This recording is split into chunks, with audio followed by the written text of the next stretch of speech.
Hi! So I want to make this quick video on how to have a successful hair journey with a hairdresser.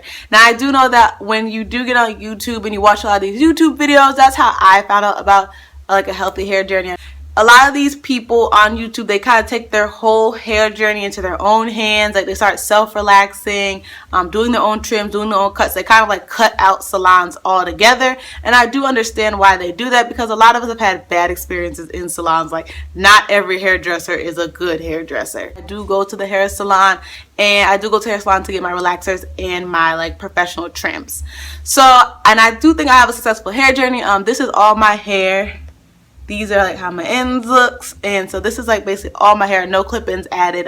It's just blow dried and lightly flat ironed. So I do think I have like a decent amount of hair on my head, not like the longest hair in the world. So how I found my hairdresser, this time I had moved to a new area because of school from my old area, from my like old state. So in my old state I had a hairdresser who was my mom's hairdresser, so that's basically how I found her. So when I moved, specifically I moved down to go to college, I still was going back and forth because I was still going home. But when I moved to where I live now, and I'm living here permanently, I couldn't just keep going back home to get my hair done. So I asked her, like, does she know anybody in the area that I'm living now? She told me someone, and I went to their salon. I've been going to her for like a couple years now, so she's been good.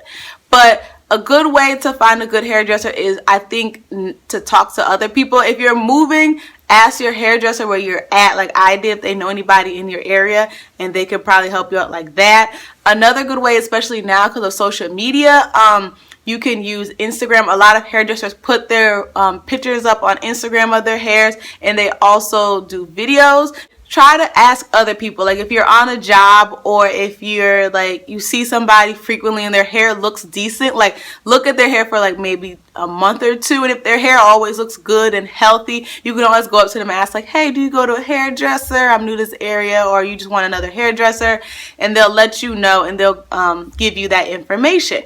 Another thing is, I'm not saying that all good hairdressers are going to be pricey, but if you want, if you want quality, you gotta pay a little bit more. So I'm not saying that everybody whose prices are expensive is gonna be the best best hairdresser, but you will notice that if you want a better hairdresser, their prices are gonna be a little bit more expensive than someone who's probably not the best at hair. Just because they're taking more time to care for your hair, they're using better products, so it's gonna cost a little bit more.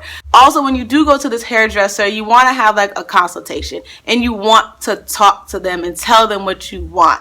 I know a lot of times when I watch story times and stuff like that, where people are like, I sat in the hair salon, I heard them like taking the comb from the root and just ripping it down, and I wanted to say something but I didn't. And I know, like me myself, I don't like to come off as rude at all. So sometimes we sit there and we're quiet because we don't want to seem like that annoying customer, but you are paying for a service. So I wouldn't say do it rudely. I would say when you sit in the chair, let the hairdresser know before they even start touching hair what you want, what you expect, and how you want your hair to be, and certain things that are big to you. Like if you don't want your hairdresser taking the comb from the root to the end, you can tell them like, hey, can you start from the end and comb your way up? I've had bad experiences. I know that you know what you're doing, but I just had bad salon experiences. And a lot of hairdressers will be very like, oh yeah, I understand, especially if you say like I've had bad hair like salon experiences, so I'm very nervous, because a lot of other hairdressers know that there's horrible hairdressers out there. So they'll be like, I got you, girl, and then you ask them like, can you just talk me through what you're doing, just to make me feel a little bit more comfortable for the first time.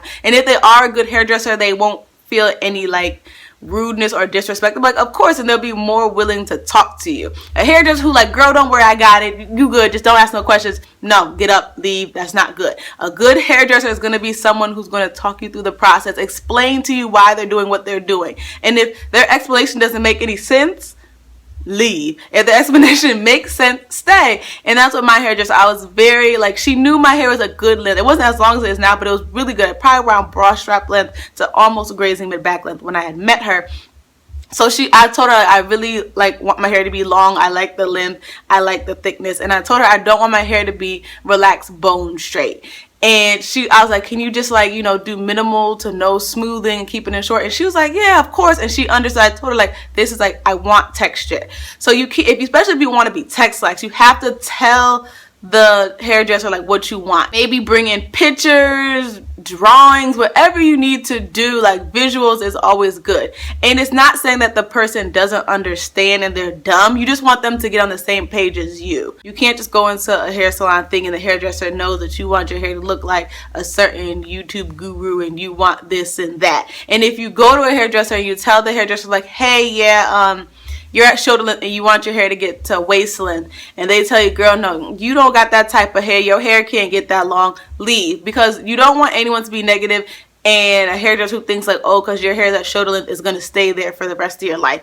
That's not the case. Get up, leave. She's ignorant. She doesn't know what she's talking about. He or she does not know what they're talking about.